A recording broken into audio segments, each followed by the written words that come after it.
What's up, YouTube? Capital G. Going to do a part 2 of the Return of Sinister Serpent. I am now understanding, and it's finally dawned on me, that I'm going to have to make a part 2 of every Return of episode. These videos, the results that I'm seeing are just, they're way too high. These videos are blowing up so fast that there's no way that I can really debate every single person.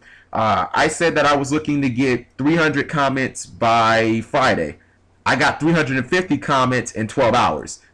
Like, it's astounding, and I think I've really hit on something here. And I'm not going to stop this series. I'm going to keep on going. But my point one, you guys have to understand what I'm trying to do with the Return of series. Think of me as a defense lawyer, and I have my clients in jail. My objective is to get my clients out of jail, to get Sinister Serpent out of jail, to get Cold Wave out of jail. You know what I mean? Now, people have started saying, oh, well, next thing you know, you're going to want Chaos Emperor Dragon unbanned. Don't be that way. Don't insult my intelligence. Don't be stupid. You know what I mean? There would be almost no point outside of just completely trolling, which I don't do, for me trying to make a legitimate argument of why we should ban Chaos Emperor Dragon. Like, there are some cards on the ban list that it would just be stupid. Like, no one can make that argument because it's a waste of time. You look at cards like Chaos Emperor Dragon or Harpy's Feather Duster or Regeki, and it's just, I mean, anybody with the IQ higher than a pickle could understand why these cards should never come back. When I take Chaos Emperor Dragon specifically, I think of the top 4 decks in the format: Dino Rabbit, Chaos Dragons, and Sector and Windup, in no specific order. Every single one of them would want to main deck you. Okay? Not just that. Every single time that you hit the field, you would cause basically just an extreme amount of irreparable damage to the game state. You'd basically not only dish out a huge amount of direct damage, but you'd erase any advantage that the opposing player has spent the entire game trying to get. You're basically like a reset button. Your summoning conditions are a joke. And even if somebody did have Valor, they had a decent counter, it's not like you didn't have a 3,000 beater on the field basically for free anyway. I mean, when I look at cards like that, I think there's no reason for me to ever take that case. Chaos Emperor Dragon, you're in prison for 18 counts of murder. There's no way in hell any lawyer could get you out, guys. You have to understand that. I'm taking reasonable cards here, guys. Reasonable cards. Cards that are not going to just shatter the format, any format that they're in. Chaos Emperor Dragon would destroy any format he's in. He would make that big of an impact on any format. And if your standpoint and argument is always going to be the same of, well, why should we unban it? What good does it do? Maybe we should just be safe and leave it banned forever. I mean, my argument is always going to be the same too.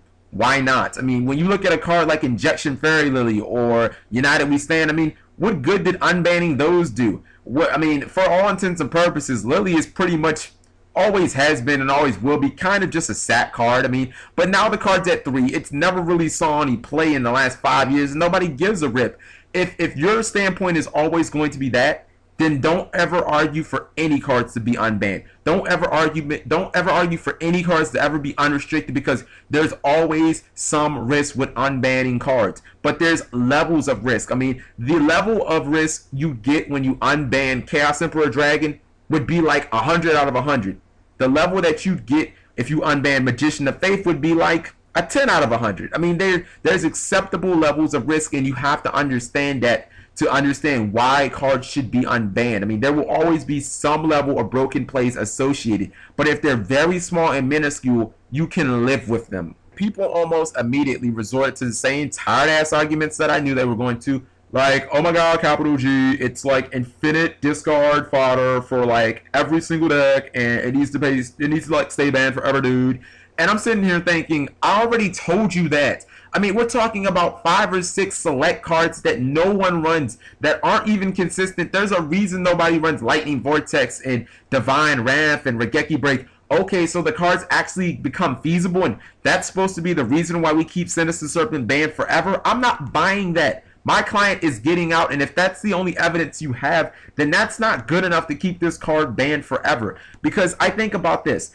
What if you don't have access to your Sinister Serpent, but you have all those cards? You're fucked. What if your Sinister Serpent gets removed, but you loaded your deck with all those cards? You're fucked. I mean, it's not like it's not like Dino Rabbit is going to start main decking Divine Wrath because they can now. I mean, just like I said, it doesn't make your deck more consistent. It just makes it different. I mean, when you look at a 9-round regional, what do you want? You want consistency, because at the end of 9 rounds, that's what's still standing. I mean, if you start and you have a hand of MST, Monster Reborn, Divine Wrath, Regeki Break, I mean, how fast are you going to lose the game? By game 3 against Dino Rabbit? I mean, are you going to get OTK'd by Chaos Dragons turn 2? Are you going to get wrecked by Heroes turn 1? I mean, what, seriously, you have to think about consistency. So a bunch of mediocre cards become pretty decent.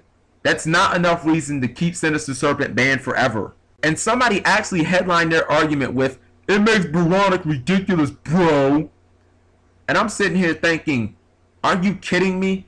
That was the best you could come up with?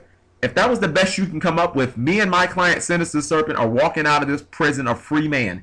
Because seriously, that is mind-blowing. Let's think about this really quickly. When you look at the best 4 decks in this format, Dino Rabbit, Chaos Dragons, and Sector and Windup, none of them even run Bronic in the extra deck. Look at the 2 next best decks, Dark World and Heroes. Oh wait, they don't run Bronic either. For you to summon Bronic, we have now established that you have to run the 7th best deck in the current format. And I'm supposed to care about what the 7th best deck does, let alone that you don't even have priority anymore to pitch for Bronic, and in a format this fast, because this isn't 2004 when Sinister Serpent was great. Your Bronic has the chances of living for more than 1 turn as a Popsicle does in hell. I mean, really, come on. If this is your best argument, you have no argument. Well, what about Fog Monarchs, and what about Zombies, and what about Sea Lancer and Quick Draw? What about them? Those decks haven't been relevant in 3 or 4 years. I'm not understanding why people are always so scared of tier 3 decks.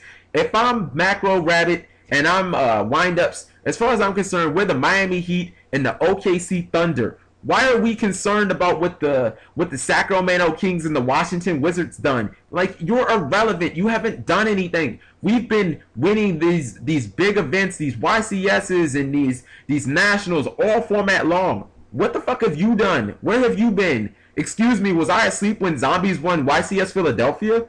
Was I out of town when Zombies or Monarchs won YCS Dallas? Or did it just not happen? Have these decks not done anything? Like, and even beyond that, what if these decks magically, by some whim, actually become, you know, tier 1, which probably wouldn't happen because of 1 card anyway? Is that such a bad thing? I've argued this in the past that if Lightsworn or Black Wings became tier 1 tomorrow, it would be good. But I don't understand why people, like, they hate that concept or they hate that idea or something. It's like, it would be like hating on the Clippers right now.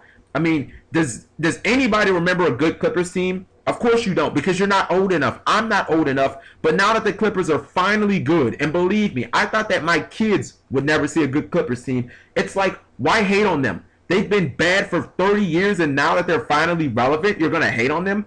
These decks have sucked for basically 3 or 4 years. They probably still won't be tier 1. I mean, it's not like they're going to be tier negative 500.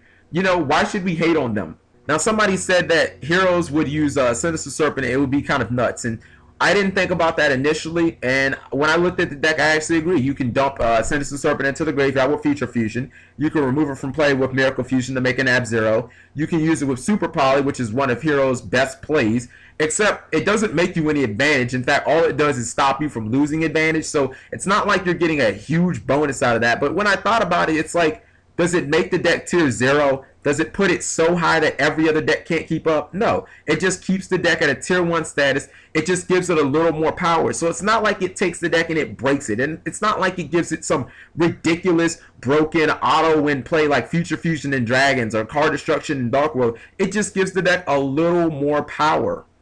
So yeah, hopefully you guys enjoyed this episode and maybe I made some good counterpoints. There will be another episode of The Return of, probably next week. And again, I am going to do another episode of It's Broken this week because you guys seem to enjoy those 2 series. Let me know what you guys think in the comment section below. Click an ad, and I'll talk to you guys later.